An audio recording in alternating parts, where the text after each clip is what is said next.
एवढंच नाही, महाराजांनी उदाहरणं दिलेली आहेत. ऐका कलीचे मैमान, असत्यासी रिझले जन, पापा देती अनुमोदन, करीती हेळन संतांचे, पुत्र तो होईल पित्याचा वैरी. एवढी प्रमाण सांगितली या कलियुगाची. माणसं म्हणतात काय कलियुग लागले, अजून काहीच नाही. कलियुगाचं किती आयुष्य माहितीये का?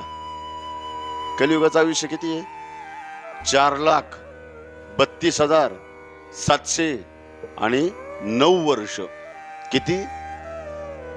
4,32,709 वर्षाचं आयुष्य कलियुगाचं आहे. आणि आता झाले किती वर्ष? फक्त 5,500.